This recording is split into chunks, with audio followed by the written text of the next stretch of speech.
With that, again, I want to thank our candidates for taking the time out of their busy schedules to speak with us tonight. And I will introduce our moderator, Jim Blum. As far as these questions are concerned, you all have the opportunity, and some of you have written down questions tonight. These questions haven't been vetted by the UPCCA board or anybody associated with the UPCCA. They've been placed in the basket. I've gone through them to avoid duplicates, and I'll ask the questions as they come up. We're not going to get to all of them, just so you guys understand. We're going to stop. What we're going to do is we're going to cycle through all of the candidates to make sure everybody gets a chance to ask the same number of questions. When we reach a point, depending on what time it is, we're going to stop. And at that point, we'll do closing. Each of the candidates will have an opportunity to do a 1-minute closing. Now, as far as the questions are concerned, each candidate will be asked a question and will be given 1 minute to answer it. The first person who I ask a question for each race will then get an opportunity to rebut their opponent's position. The next time we go through the second round of questions, we'll switch the order. When I screw that up, you guys please tell me that I screwed it up. And then the opposite person will get the chance to rebut for 30 seconds. Again, 2-minute opening, 1 minute for a question response, 30 seconds to rebut. And at the end, we'll get a 1 minute, we'll do a 1 minute closing. So let's start the opening statements with Representative Rob Woodall. Jim, I appreciate that. As you were talking about if somebody screws up, we should go ahead and share that with them. I'll tell you that's what I love about this community that I have the pleasure of representing. I don't think it will surprise any of you to know that sometimes when folks screw up, this crowd is not shy about showing up and telling them that. Conversely, when there's affirmation to be had, folks aren't shy about sharing that either. It matters for me as your two-term representative in Washington, D.C., because the voice that really counts in Washington is not my voice. It's your voice that I'm able to carry in those hallways. And we have a community that works. We don't have a community that's all Republicans or all Democrats. We don't have a community that is all in public school or all in private school. We don't have a community that's all working or all retired, but we have a community that works. And it works because, generally speaking, we're more concerned about figuring out how to fix it than we are about figuring out who to blame for it. I will tell you that that's been one thing that I've tried to carry as your voice in Washington, D.C. Go through those voting records from time to time. You'll often see we may be the lone voice on an issue or two out of the great state of Georgia. But that doesn't mean we're wrong when we're the lone voice. In fact, arguably, sometimes when you're the lone voice, you're even more right, because the political waves that blow in Washington are hard. And the only thing that blows stronger than those political waves is the voice and the support of your constituency back home. We are successful or we fail as a community. And I'm grateful to you in these 4 years that you've trusted me with your voting card, that you've provided me with that feedback. I'll tell you that I'm optimistic about the next 2 years. I think they're going to be the best 2 years yet. And I think that's going to be true because I think Congress is going to begin to work again. Bill after bill in the U.S. House that's passed unanimously can't get through the United States Senate. I think we can fix that. I look forward to talking more with you about that tonight. Thank you.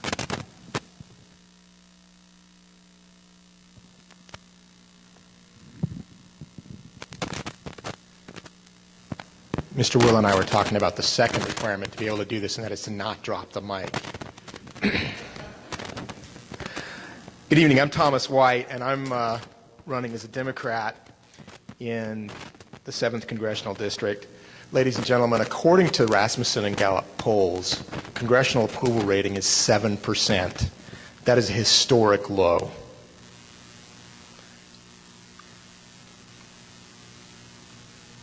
Why? Because 76% of us think the country is on the wrong track. Only 45% of adults in the United States even have jobs.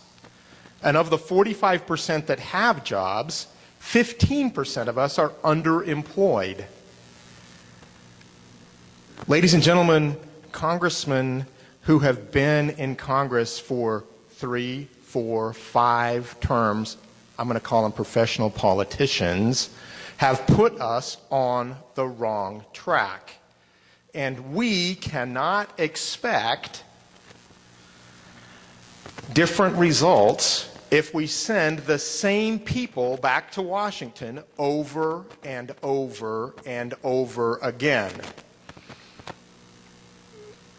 I've met many of you in your homes or on your doorsteps when I've been canvassing here in Peachtree Corners. And a lot of you talk about the need for term limits. Ladies and gentlemen, representatives have a term limit of 1. And if we choose to send them back, then we gave them a term limit of 1 more. Term limits only work if we, the people, work them. If America is going to be great again, if we're going to be on the right track, we have to do something courageous. We have to replace a professional politician. I ask for your vote. Thomas Wight. Thank you.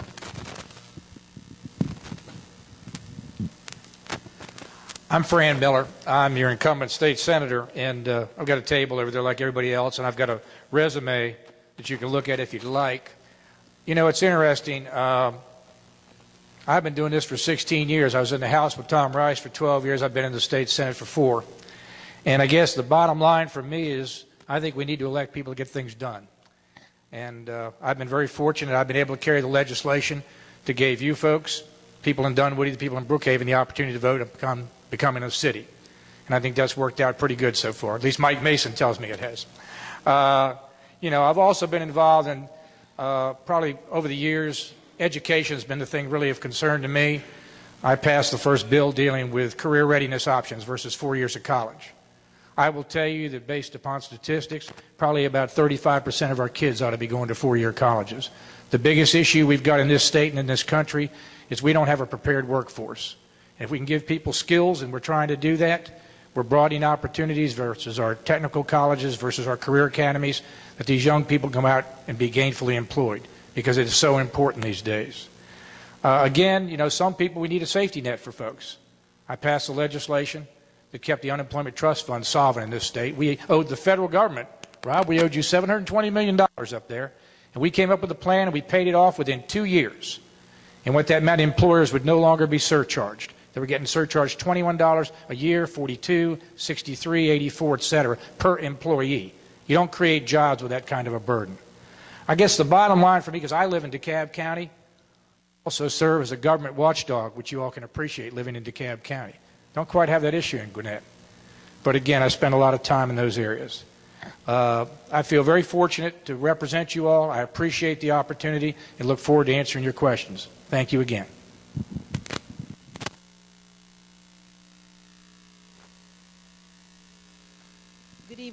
Good evening, ladies and gentlemen. I am Tamara Johnson, candidate for Senate District 40. I'm proud to be standing here in front of you. I'm a mom. I'm just giving you my background. I'm not a professional politician. I'm a registered lobbyist. I started lobbying for the beauty industry. Just watching the disparities in my industry took me to Capitol Hill, so I do understand the legislative process. I want to see change. But going back, I'm a mother, and just watching education unfold for my children and your children is disheartening. And watching the way the system works here in the Georgia Capitol made me want to jump into this race, made me want to get in and do something to make our communities better. I believe in communities. I believe in us working together to make things better for everybody. So I just want to thank you for giving me this opportunity to run and be a part of change. Thank you.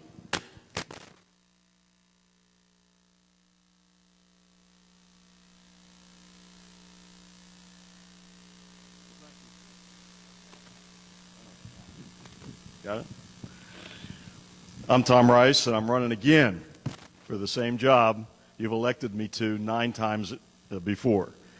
And I appreciate the trust you've put in me to do exactly that. A lot of people would say, well, 18 years, you know, that's too much. It's, you know, but let me tell you something. I spent 8 years in the minority, and the minority forces you to understand how to get along and try to do things together to get bills out. I was even fortunate to get some. I even had Roy Barnes sign one of my bills during that period of time, which was an amazing thing to me.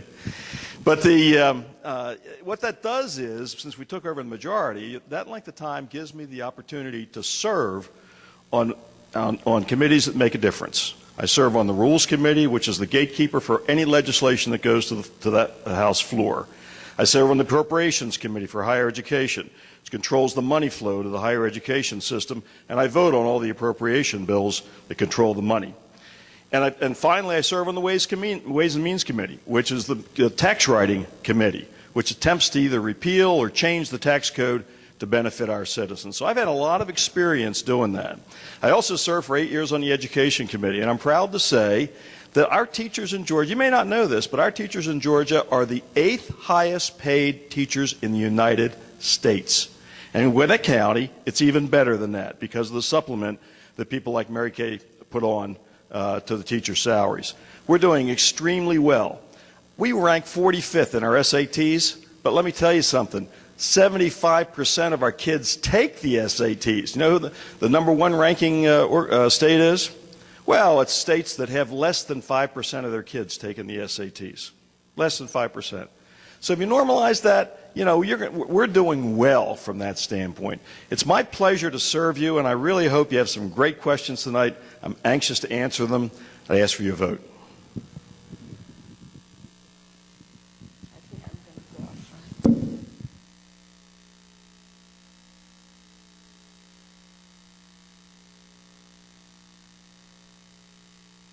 Good evening.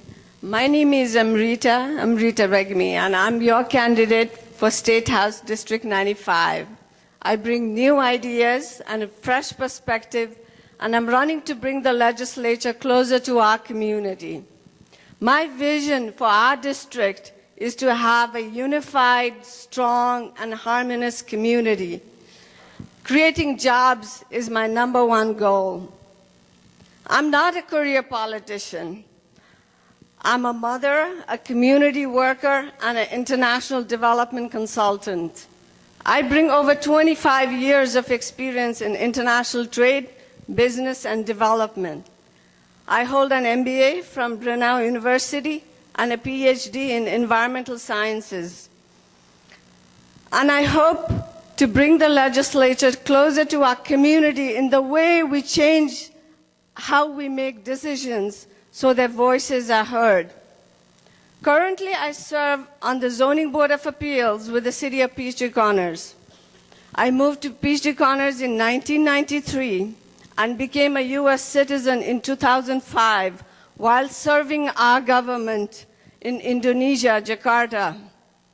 And my work there was recognized by President George Bush, where I have received an award of appreciation from him. And my sons have done very well too. My son Jason is a Georgia Tech graduate, civil engineer, currently serving with the Peace Corps in Africa and Ghana. And Joel, my younger son, is economics major with Georgia State University. And I'm running on 4 issues: economy, environment, ethics, and education. If you elect me, I will work diligently and honestly to serve you. It'll be my honor and privilege. I humbly request for your vote on November 4th. Thank you so much for this opportunity.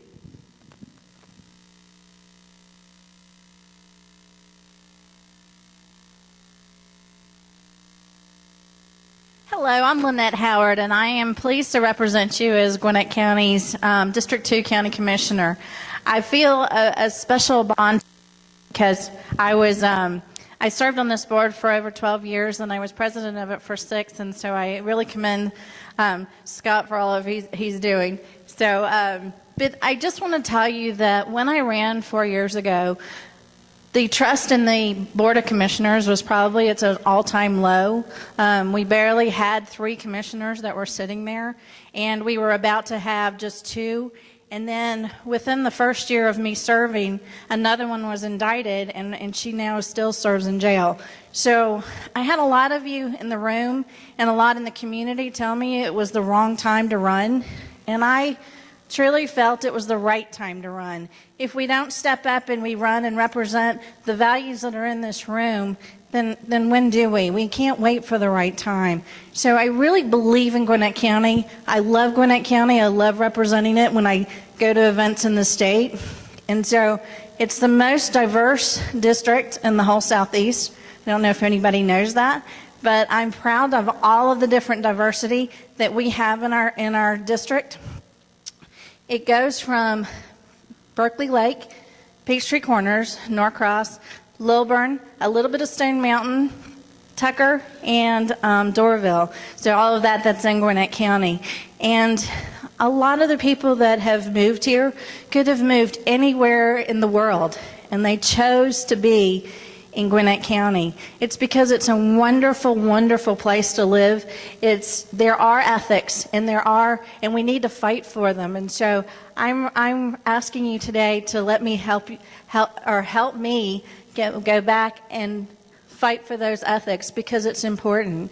So I hope you have some great questions for me, and we'll keep talking.